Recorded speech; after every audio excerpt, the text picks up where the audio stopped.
기도하겠습니다. 하나님 아버지 감사드립니다. 우리를 하나님의 자녀로 부르시고 날마다 우리에게 하나님의 말씀을 허락하여 주시니 감사합니다. 특별히 또한 주의를 허락하여 주셔서 이 시간 예배 가운데 하나님의 은혜를 주시고 또한 말씀을 주시니 감사합니다. 나의 양은 나의 음성을 듣는다라고 말씀하셨는데 이 시간 우리에게 들을 길을 허락하여 주시고 또한 주님의 말씀을 따라 우리가 살아감을 통하여 우리를 쉴만한 물가와 푸른 초장으로 누이시는 하나님의 은혜를 입는 우리의 삶이 될 수 있도록 인도하여 주옵소서. 감사드리며 예수님의 이름으로 기도합니다. 아멘.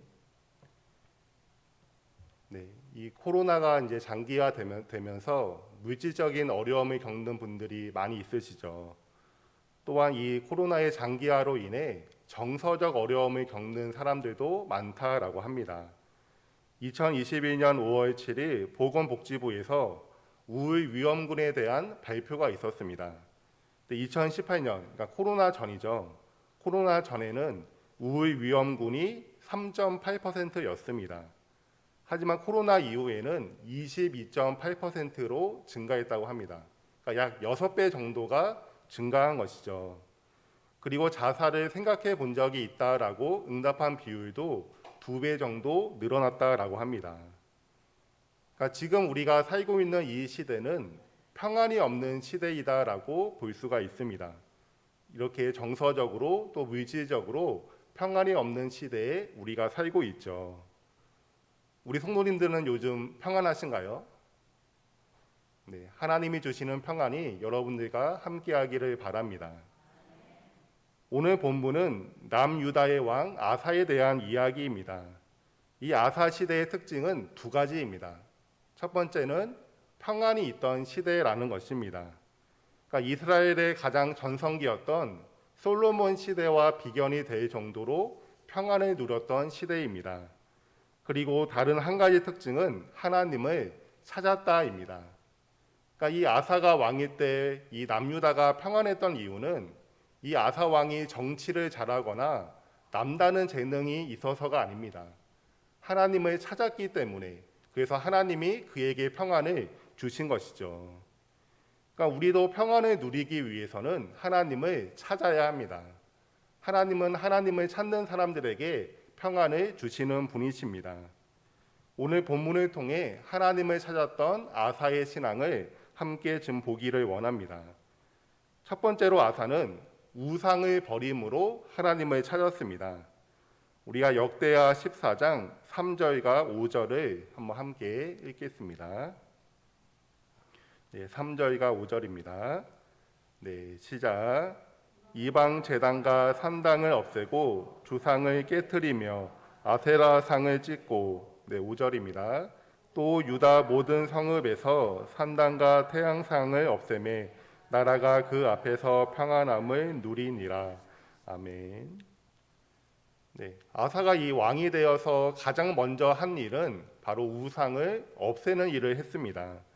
3절에 이방 제단과 산당을 없애고 주상을 깨트리고 아세라상을 찍어버리죠. 그리고 5절에서는 유다 모든 성읍에서 산당과 태양상을 없애버렸습니다. 그러니까 이처럼 아사가 제거한 우상들이 많이 있었습니다. 남유다는 왜 이렇게 많은 우상들을 섬기고 있었을까요? 그 이유는 바로 우상이 평안을 준다라고 믿었기 때문입니다. 이 우상들은 대부분 농사라든지 이 자연 현상과 관련이 있습니다. 그러니까 이 우상들이 태양이나 바다나 이 땅이나 비나 이런 것들을 다스린다라고 믿었죠. 그래서 우리가 우상을 잘 섬기면 우상이 우리를 도와주어서 농사를 잘 지을 수 있다. 그래서 우리가 평안을 누릴 수 있다라고 그렇게 믿었던 것입니다. 더욱이 이 우상은 도덕적 요구가 없습니다. 그러니까 우리에게 도덕적으로 이렇게 살라라는 요구가 없는 거죠. 그냥 우상만 잘 섬기면 복을 받는다라고 하는 것입니다. 근데 하나님은 우리에게 거룩한 삶을 이제 요구하시죠. 그런 하나님에 비하면 우상을 섬기는 것이 훨씬 더 수월하고 우리에게 쾌락을 주는 것입니다. 그러니까 이런 이유들로 이런 많은 우상들을 섬겼던 것이죠. 오늘날의 가장 대표적인 이 우상은 돈이라고 할 수가 있습니다. 그러니까 많은 사람들이 이 돈이 우리들에게 평안을 준다라고 믿고 있죠. 근데 사실 이 돈은 뭐 선하거나 악한 것이 아닙니다. 우리가 돈을 잘 사용해서 하나님의 나라를 위해 그렇게 쓸 수가 있습니다. 하지만 돈이 이 하나님보다 더 우선이 되고 그 돈이 우리의 인생의 목적이 되어서 살아간다면 그때부터 돈은 우리의 우상이 되는 것이죠. 2021년 3월에 목회 데이터 연구소에서 발표한 자료에 의하면 이 돈을 많이 버는 것이 내 인생에서 가장 중요한 목표이다라고 이 응답한 20, 30대가 72%가 된다고 합니다. 그리고 다른 세대도 다 50%가 넘습니다. 그리고 돈이 더 많아지면 더 행복해질 수 있다라고 그렇게 응답한 20, 30대가 70%입니다. 물론 다른 세대도 다 50%가 넘습니다. 20, 30대가 가장 높기는 하죠. 하지만 우리나라 국민들 대부분이 이 돈을 가장 중요하게 여긴다라고 우리가 이렇게 볼 수가 있는 것입니다. 그것은 우리가 이제 자본주의 사회, 물질주의 사회에 살고 있기 때문이죠. 이 돈에 따라 인생에 있어 성공이냐, 낙오냐, 이것이 결정되기 때문입니다. 우리가 돈이 많으면 실제로 이 세상에서 많은 것을 누릴 수가 있죠. 그렇기 때문에 돈이 많으면 행복하다라고 생각하는 것입니다. 여러분들은 여러분들에게 그리고 여러분의 가정에게 무엇이 평안과 행복을 준다라고 그렇게 생각하십니까? 꼭 돈이라고 생각하지는 않습니까? 우리가 이런 자본주의 사회에 살고 있기 때문에 돈이 평안과 행복을 준다는 이런 생각을 떨쳐버리기란 쉽지 않은 것이 사실이죠. 많은 사람들이 이 돈을 많이 벌기 위해 살아가고 있고 또 실제로 이 사회가 돈의 논리에 따라 흘러가고 있기 때문에 이것이 우리의 눈앞에 보이는 엄연한 현실이기 때문에 이런 마음을 떨쳐버리기는 쉽지 않은 것입니다. 하지만 아사 왕의 생각은 달랐죠. 우상이 아니라 하나님이 평안을 주신다라고 믿었습니다. 그리고 우상은 우리에게 평안이 아닌 나와 가정 그리고 이 나라를 망하게 한다라는 그 믿음이 있었던 것입니다. 그래서 우상을 제거한 것이죠. 아사 왕은 심지어 그 우상을 섬겼던 할머니까지 그 태우의 자리에서 폐위를 시켜버립니다.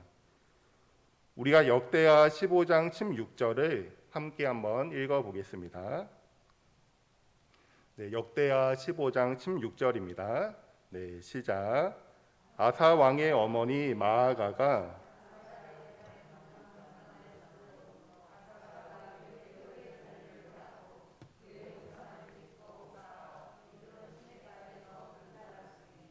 아멘. 네, 여기 본문에서는 아사 왕의 어머니라고 나오는데 할머니입니다. 여러분이 이제 성경을 보시면 아들이 아니고 손자인데도 그냥 아들이라고 쓰는 경우가 있습니다. 그리고 어머니가 아니고 할머니인데도 이제 그냥 시대를 좀 건너뛰어서 어머니라고 쓰는 경우들이 있습니다. 근데 이 마아가는 아사 왕의 할머니였습니다. 이 할머니가 아세라의 가증한 목상을 만들고 그 우상을 섬기고 있었던 것입니다. 그러자 이 아사 왕은 할머니를 이 태우의 자리에서 폐위를 시켜 버립니다. 그러면 아사 왕이 이렇게 하는 것은 결코 쉬운 것이 아니었습니다. 이 할머니를 폐위시킨다면 이 전후 사정을 모르는 사람들은 얼마나 이 아사 왕을 욕했을까요? 뭐 대놓고는 못했겠죠. 한 나라의 왕이니까 대놓고는 못했을 것입니다. 하지만 우리가 속으로 또 가정에서 이 아사 왕을 엄청 욕했을 것입니다. 근데 그것을 이제 감내하면서 이 할머니를 폐위시킨 것이죠.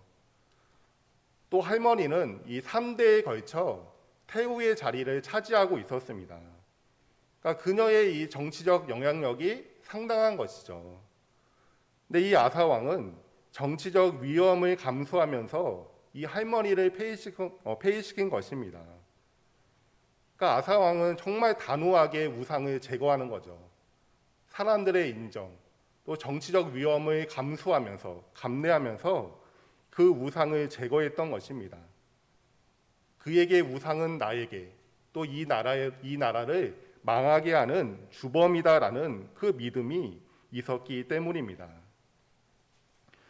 사랑하는 성도 여러분, 우리로 하여금 죄를 짓게 만드는 우상이 있다면, 하나님보다 더 사랑하고 더 의지하게 하고 나의 인생의 목적이 되어서 살아가게 만드는 우상이 있다면 그것을 제거하셔야 합니다.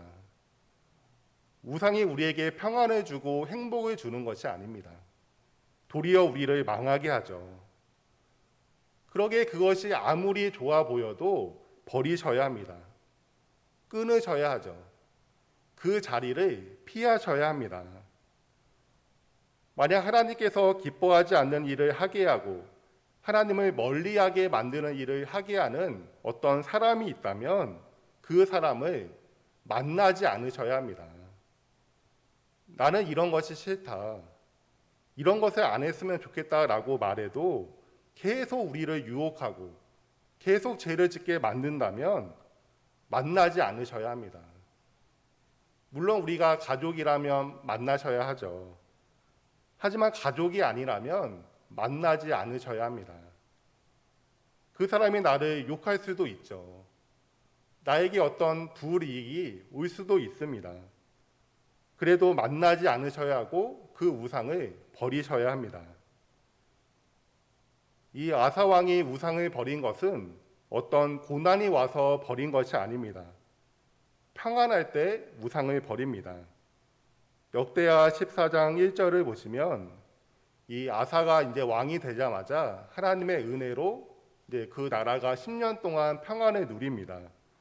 이 평안할 때 아사는 우상을 버린 것이죠. 하지만 이제 보통 사람은 이제 그렇지가 않죠. 평안할 때보다는 고난이 와야, 어떤 어려움이 와야 이제 우상을 버리는 경우가 많습니다. 사실 우리에게 있는 그런 모든 고난의 원인이 이런 죄나 그런 우상 때문에 오는 것은 아닙니다.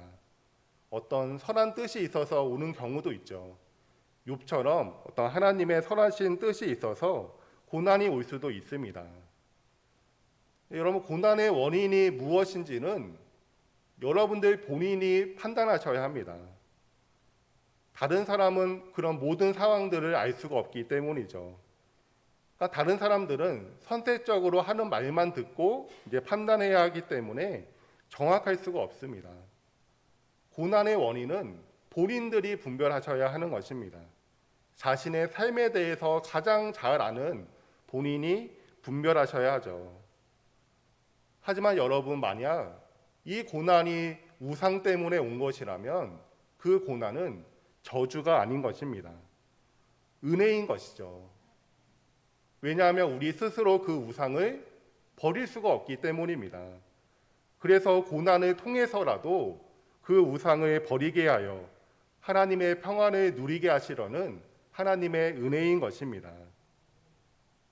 사랑하는 성도 여러분, 하나님이 아닌 다른 그 무엇이 나에게 평안을 준다라고 그렇게 여기게 하는 우상이 있다면 그 우상을 버리시기를 바랍니다. 나에게 아무리 좋아도, 나에게 아무리 유익을 주어도 버리시기를 바랍니다. 하나님은 때로는 고난을 통해 우리를 징계하십니다. 근데 그 징계는 하나님의 은혜의 손길입니다. 우상을 버리고 참된 평안을 누리게 하시려는 하나님의 은혜의 손길이죠. 그 하나님의 은혜를 거절하지 마시기를 바랍니다. 우상을 버리고 하나님께로 돌이키는 은혜가 함께하기를 바랍니다. 두 번째로 아사 왕은 이 말씀의 채움으로 하나님을 찾았습니다. 우리가 역대하 14장 4절을 함께 한번 읽어보겠습니다. 네, 4절입니다. 네, 시작. 유다 사람에게 명하여 그 조상들의 하나님 여호와를 찾게 하며 그의 율법과 명령을 행하게 하고. 아멘. 그래서 우리가 앞에서 3절과 5절에서는 이 아사 왕이 우상을 제거하는 말씀이 나왔죠. 그리고 그 가운데인 4절에는 그의 율법과 명령을 행하게 하고라는 말씀이 있습니다. 그러니까 우상을 버리고 그 우상이 비운 한 가운데 자리를 말씀으로 채우게 한 것입니다. 그러니까 하나님만이 참된 평안을 주실 수 있기 때문에 그분의 말씀으로 채우게 한 것이죠. 그러면 우리가 우상을 섬기는 이유는 말씀으로 우리를 채우지 않기 때문입니다. 우리가 말씀으로 우리를 채우지 않으면, 하나님으로 우리를 채우지 않으면 우리는 우상으로 우리를 채우려고 할 것입니다. 사랑하는 성도 여러분, 여러분은 말씀으로 여러분들을 채우고 계십니까? 바쁜 삶을 사시겠죠. 아침부터 밤 늦게까지 분주하실 것입니다. 하지만 말씀으로 여러분들을 채우셔야 합니다. 어떻게든 시간을 내시고 삶의 우선순위를 들이셔야 하죠. 그렇지 않으면 우리의 이 텅 빈 마음을 우상들로 채우려고 할 것입니다. 우리를 채워줄 수도 없는 어떤 돈이나 그런 어떤 사람을 통해 그것들을 계속 요구하며 그것들에 집착하며 우리가 살아가게 될 것입니다. 여러분, 예수님의 가장 큰 고통이 무엇인지 아십니까? 예수님의 삶을 좀 돌아보면 예수님이 가난하셨죠. 그래서 인자는 머리 둘 곳도 없다라고 하십니다. 그리고 예수님은 참으로 그 인간 관계에서 상처를 많이 받으셨습니다. 그 제자들이 배신을 하죠. 다 도망갑니다. 또 가족들도 예수님을 미쳤다라고 생각하고 예수님을 잡으러 옵니다. 또 사람들의 많은 모함과 비방을 받으셨죠. 그러니까 우리로 따지면 인간 관계에서 상처를 많이 받으시고 실망을 많이 경험하신 것입니다. 근데 이런 것들이 예수님에게 큰 상처가 되지 않으셨습니다. 큰 고통이 아니셨죠. 왜냐하면 예수님은 이런 부나 인간 관계를 통해 자신을 채우려고 하지 않으셨기 때문입니다. 우리가 다 아다시피 예수님의 가장 큰 고통은 십자가 죽음이죠. 근데 이 십자가 죽음에서 육신적인 고통이 큰 고통이 아니었습니다. 여러분들 이 패션 오브 크라이스트라는 영화 보셨나요? 네, 많이들 아마도 보셨을 것입니다. 저도 이거 개봉할 때 이제 부활절에 개봉을 했었는데 교회에서 이제 단체로 보러 간 적이 있습니다. 이 예수님의 육신의 고통에 대해서 잘 다루는 영화죠. 이 영화를 보면 되게 그 예수님의 십자가 고통이 생생하게 이제 느껴집니다. 근데 이런 육신의 고통을 다루는 것은 근데 그것은 이제 성경적이지는 않은 것입니다. 왜냐하면 성경은 예수님의 육신의 고통에 대해서 그렇게 실감나게 다루지 않습니다. 자세히 기록하지 않아요. 이렇게 육신의 고통을 다루는 것은 좀 천주교적인 것입니다. 그러니까 성경은 오히려 예수님의 영적 고통을 자세히 기록하고 있습니다. 왜냐하면 이 예수님에게 가장 큰 고통은 바로 영적 고통이었기 때문입니다. 하나님께 버림받는 것이었죠. 예수님은 하나님의 아들로서 하나님과 하나이셨습니다.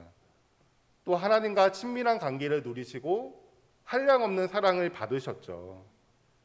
근데 우리의 죄로 인해 하나님께 버림받으시고 하나님의 진노와 심판을 받으시는 것이 예수님의 가장 큰 고통이었습니다.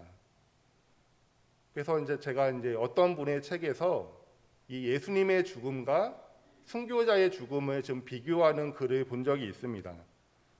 여러분, 순교자들이 죽을 때 담대하게 죽죠. 심지어 하나님을 찬양하면서까지 죽습니다. 왜냐하면 하나님께서 함께 하셨기 때문입니다. 그들이 사랑하는 하나님께서 함께 하셨기 때문에 담대하게 그리고 찬양하면서 순교를 하는 것이죠. 여러분, 근데 예수님은 정말 두려워하면서 이 십자가 죽음을 감당하십니다. 왜냐하면 예수님은 의인이 아니라 죄인으로 돌아가시는 것이기 때문이죠. 뿐만 아니라 그 죄로 인해 하나님께 버림을 받으시고 하나님의 진노와 심판을 받으시기 때문입니다. 그러니까 이것이 예수님의 가장 큰 고통, 가장 큰 두려움이었습니다. 예수님 안에는 하나님으로 꽉 차 있는데, 그래서 그 관계 속에서 참된 평안을 누리고 있었는데 그것이 깨지는 것이 예수님의 가장 큰 고통이셨습니다. 사랑하는 성도 여러분, 우리의 삶이 예수님처럼 되는 은혜가 있기를 바랍니다. 하나님을 멀리하는 것이 우리에게 가장 큰 고통이 되고 하나님을 가까이 하는 것이 우리의 가장 큰 기쁨이 되기를 바랍니다. 이런 삶을 살기 위해서는 말씀으로 우리를 채워야 합니다. 다른 말로 하면 하나님을 아는 지식으로 우리를 채워야 하죠. 그래야 우리가 우상을 버리고 하나님을 가까이 하며 하나님이 주시는 평안을 누릴 수가 있습니다. 그렇다면 여러분, 하나님을 안다는 것은 무엇일까요? 저는 이제 여행 목적으로 외국을 이제 처음 나간 것이 이제 아내와 결혼해서입니다. 저희는 신혼 여행으로 크라비라는 곳에 이제 갔었습니다. 크라비라고 아시나요? 네, 우리나라 사람들은 잘 모르더라고요. 근데 되게 이 서양 사람들에게 유명한 그런 휴양지인데요. 태국에 있는 이제 휴양지입니다. 근데 나중에 꼭 한번 가보시기를 바랍니다. 이 바다가 정말 우리나라에서 볼 수 없는 에메랄드빛 바다이고 주변에 그냥 기괴한 암석들이 많고 되게 날씨도 좋고 정말 이제 끝내주는 곳입니다. 네, 제가 지금 이제 크라비에 대해서 이제 부족하지만 이제 설명을 했죠. 근데 제 설명을 듣고 여러분 감격이 있으신가요? 네, 감격이 없으시죠. 그것은 100% 네, 제 책임입니다. 말을 잘 못하는 제 책임이죠. 근데 하지만 저는 이제 그곳에 가봤기 때문에 그 크라비에 대한 감격이 제 안에 아직도 남아 있습니다. 저희가 이제 5년 전에 갔던 곳인데도 그 바다에 대한 그 크라비 바다에 대한 감격이 제 안에 남아 있어요. 왜냐하면 저는 그곳에 직접 가봤기 때문이죠. 그러니까 하나님을 안다는 것은 여러분 이런 것입니다. 우리가 이제 신학을 하지 않으면 하나님에 대해서 이렇고 저렇고 말하기가 참 힘든 부분들이 있죠. 하지만 하나님에 대한 감격이 있는 것입니다. 하나님을 만나서 하나님과 인격적인 교제를 하기 때문에 그분을 그냥 아는 것입니다. 그분의 사랑, 은혜, 성실, 거룩, 영광을 아는 것이죠. 그러기에 감격이 있는 것입니다. 설명하지 못하실 수도 있지만 그 안에 여러분 안에 감격이 있는 것입니다. 그래서 하나님을 사랑하고 예배하고 섬기는 것이죠. 그 하나님을 멀리하게 하는 그 우상을 섬기는 것에 대한 두려움이 있는 것입니다. 근데 그 두려움은 하나님께 혼날까 봐 생기는 두려움이 아니죠. 하나님을 알고 사랑하기 때문에 하나님을 멀리하게 만드는 그 우상을 섬기는 것에 대한 두려움인 것입니다. 사랑하는 성도 여러분, 하나님을 안다는 것은 이런 것입니다. 하나님에 대한 사랑, 감격이 있는 것이죠. 그럴 때 우리가 우상을 버리고 말씀으로 우리를 채울 수가 있습니다.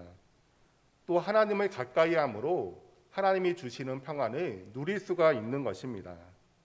하나님을 아는 참된 지식으로 우리를 채우는 은혜가 있기를 바랍니다.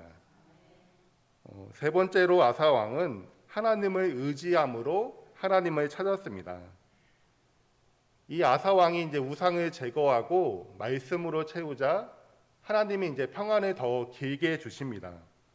이때 아사 왕이 하는 일이 있어요. 6절에 이 견고한 성읍들을 건축을 합니다. 그러니까 이제 성읍들을 이제 요새화하는 것이죠. 그리고 이제 군대를 이제 양성합니다. 8절에 보시면 유다 지파에서는 큰 방패와 창을 잡는 자 30만 명, 그리고 베냐민 지파에서는 작은 방패와 활을 잡는 자 28만 명, 그러니까 대략 60만 명의 군대를 이제 양성을 한 것입니다. 아사 왕이 이제 하나님을 의지하지 않아서 뭐 군대를 양성한 것이 아니죠. 그러니까 우리가 좀 이제 오해하는 것 중에 하나는 영적인 것은 거룩하고 세상적인 것은 악하다라는 그런 이제 생각들이 이제 오해 중에 하나입니다. 여러분, 영적인 것도 얼마든지 악할 수가 있습니다. 이 영적 생활을 통해 자기 의를 이 땅에 쌓고 자신의 어떤 사리사욕을 채운다면, 예를 들어 목회자가 세습을 하고 횡령을 한다면 그것은 죄이죠. 이 성도들과 교회를 악용하는 악한 목회자입니다.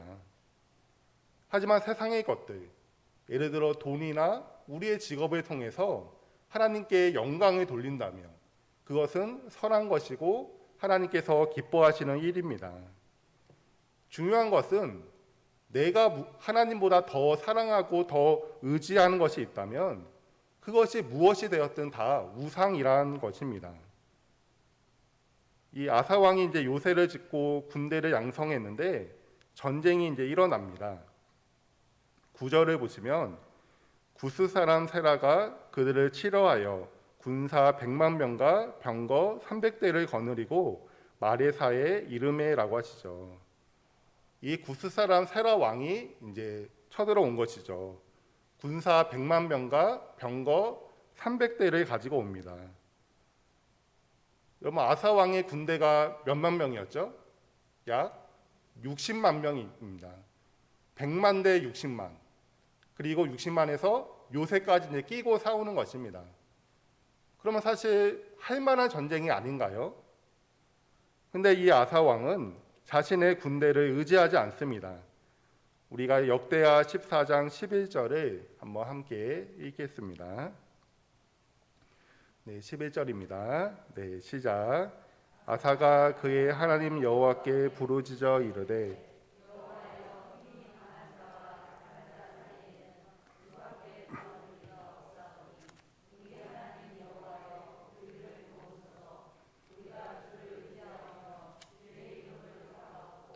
이 많은 무리를 치러 왔나이다. 여호와여, 주는 우리 하나님이시오니 원하건대 사람이 주를 이기지 못하게 하옵소서 하였더니. 아멘. 네, 아사 왕은 자신들이 약하다라고 하죠. 그리고 자신들을 도와줄 수 있는 분은 하나님밖에 없으시다라고 합니다. 그러니까 하나님만을 철저히 의지하고 의탁하는 것입니다. 그러면서 원하건대 사람이 주를 이기지 못하게 하옵소서라고 합니다. 그러면 이 전쟁은 남유다와 구스, 아사 왕과 세라 왕의 전쟁이죠. 근데 아사 이 왕은 하나님과 사람, 하나님과 구스 왕 세라의 이 전쟁이라고 표현하고 있습니다. 그러니까 자신들은 하나님의 백성이고 하나님이 우리의 왕이시다라는 그 정체성이 있는 거죠. 그러니까 아사 왕은 어려움이 올 때 자신을 의지하지 않았습니다. 자신이나 자신이 가진 무엇인가를 의지하지 않았죠. 그리고 하나님만을 의지했습니다. 자신들의 진정한 왕이신 하나님만을 의지하죠. 사람의 믿음은 이 어려움이 올 때 무엇을 의지하느냐에 따라 그것을 보면 알 수가 있다라고 합니다. 예수님께서 이제 마태복음 13장에서 씨 뿌리는 자의 비유를 이제 말씀하시죠. 4가지 밭이 나오는데 그 중에 돌밭이 있습니다. 여러분, 돌밭과 같은 사람도 처음 말씀을 받을 때 기쁨으로 말씀을 받습니다.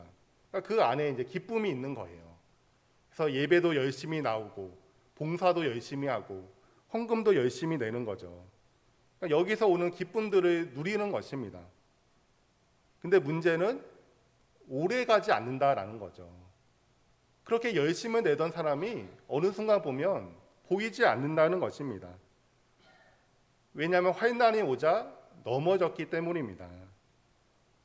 여러분, 사람들이 교회를 떠나면서 가장 이제 많이 하는 말이 시험에 들어서 교회를 떠난다는 말을 많이 하죠.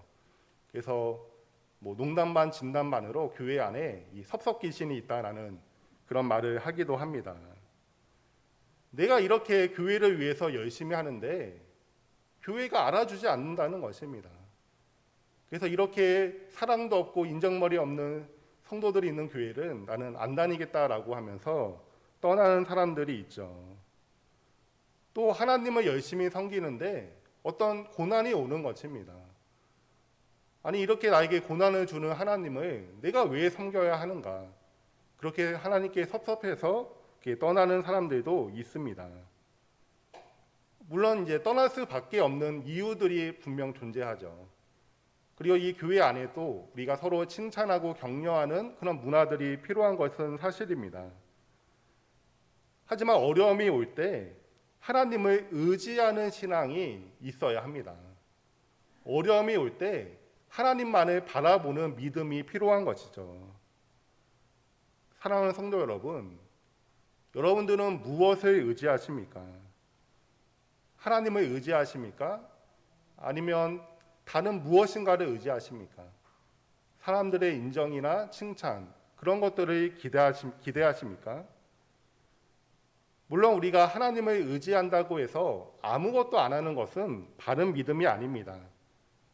하나님을 의지한다고 하면서 병원 치료를 받지 않아요. 그러면서 낫기를 바라는 것입니다. 또 하나님을 의지한다고 하면서 공부는 하지 않습니다. 근데 좋은 대학교에 들어가는 것을 바라죠. 이 모든 것들은 바른 신앙이 아닙니다. 하나님만을 의지한다는 것은 내가 나의 인생 속에서 최선을 다해 살아가는 것입니다. 그리고 최선을 다해 준비하는 거죠.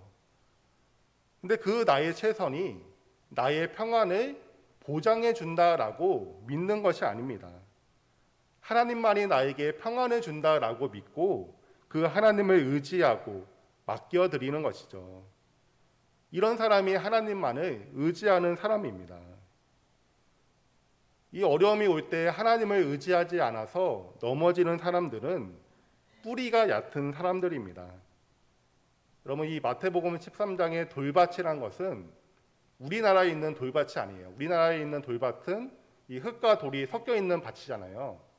근데 이스라엘 지역은 이 흙이 있고 바로 그 밑에 거대한 암석이 있는 그런 지형들이 있다고 합니다. 그러니까 뿌리를 내리고 싶어도 거대한 암석 때문에 내릴 수가 없는 것이죠. 그러니까 뿌리가 깊지 못하기 때문에 어려움이 오면 넘어지는 것입니다. 그러니까 우리가 어려움이 왔을 때 넘어지지 않고 하나님만을 의지하기 위해서는 우리의 뿌리를 깊게 내려야 합니다. 바로 시냇가에 심은 나무처럼 뿌리를 깊게 내려야 하죠. 시편 1편 3절을 보시면 그는 시냇가에 심은 나무가 철을 따라 열매를 맺으며 그 잎사귀가 마르지 아니한 같으니 그가 하는 모든 일이 다 형통하리로다라고 하십니다. 이 시냇가에 심은 나무는 철을 따라 때에 맞게 척척 열매를 맺는다라고 하시죠. 이제 여름이 이제 오면 이제는 더워질 일만 남았죠. 하지만 가나안 땅은 우리나라보다 훨씬 더 덥습니다. 이 햇빛이 그냥 이제 내리쬐는 그런 곳이죠. 근데 이 더운 날씨라는 강렬한 햇빛이라는 어려움이 열매를 맺는 것을 막지 못합니다. 왜입니까? 뿌리가 깊게 내려 있기 때문입니다. 뿌리가 시냇가에 닿아 있기 때문이죠. 그래서 물의 공급을 받기 때문에 때에 맞게 열매를 맺는 것입니다. 이 뿌리를 깊게 내리는 것에 대해서 시편 1편 2절에서 말해주고 있습니다. 우리가 2절을 함께 한번 읽어보겠습니다. 네, 시작. 오직 여호와의 율법을 즐거워하여 그의 율법을 주야로 묵상하는도다. 아멘. 사랑하는 성도 여러분, 우리가 하나님만을 의지하는 신앙을 가지기 위해서는 뿌리를 깊게 내리셔야 합니다. 하나님의 말씀에, 하나님을 아는 지식에 깊게 뿌리를 내리셔야 합니다. 말씀의 뿌리를 깊게 내릴 때 어려움이 와도 우리는 넘어지지 않습니다. 하나님을 알기 때문이죠. 그분의 사랑, 그분의 신실하심, 그분의 은혜, 강함을 알기 때문에 넘어지지 않습니다. 도리어 하나님을 의지합니다. 그래서 하나님을 더 분명히 알게 되고 우리의 믿음은 더욱더 견고해지고 하나님을 더 의지하는 신앙으로 자라나게 됩니다. 여러분, 사람의 마음은 아침과 저녁이 다르죠. 오늘 내일이 다른 것이 사람 마음입니다. 우리가 하나님을 의지하다가도 얼마든지 세상을 의지하고 나를 의지하고 우상을 의지하기도 합니다. 그러기에 여러분, 하나님의 앞에 머무는 시간을 가지셔야 합니다. 말씀 앞에 멈추셔야 하죠. 말씀에 깊게 뿌리를 내리는 그 시간을 사수하셔야 합니다. 그러면 성령님께서 하나님의 하나님 되심을 그리고 그분의 약속을 깨닫게 하십니다. 그리고 우리의 마음에 새겨주시죠. 그분의 사랑과 영광과 은혜와 성실하심을 우리의 마음에 가득 부어주십니다. 그 말씀을 붙들고 오늘을 살아가는 것입니다. 어제 말씀을 붙들고 사는 것이 아니라 오늘 나에게 말씀하신 그 말씀을 붙들고 살아가는 것이 그리스도인입니다. 사랑하는 성도 여러분, 하나님을 찾을 때 하나님은 우리에게 평안을 주십니다. 하나님을 찾는다는 것은 우상을 버리는 거죠. 또한 하나님으로 채우는 것입니다. 그리고 하나님만을 의지하는 것입니다. 근데 이 모든 것은 하나님을 알 때 가능합니다. 말씀에 깊게 뿌리를 내릴 때 가능하죠. 말씀에 깊게 뿌리를 내려 우리가 정말 하나님을 알 때, 그럴 때 가능한 것입니다. 사랑하는 성도 여러분, 하나님은 살아계신 하나님이십니다. 인격적인 분이시죠. 지금도 우리를 만나주시고 지금도 우리에게 말씀하시는 분이십니다. 그래서 하나님을 사랑하여 하나님으로 우리를 채우게 하시는 분이시죠. 또한 하나님을 신뢰함으로 하나님만을 의지하게 하시는 분이십니다. 그 하나님은 죽은 하나님이 아니라 지금도 역사하시고 지금도 우리와 함께 하시는 분이십니다. 하나님을 찾으심으로 주님이 주시는 평안을 누리는 우리가 되기를 예수님의 이름으로 소원합니다. 아멘.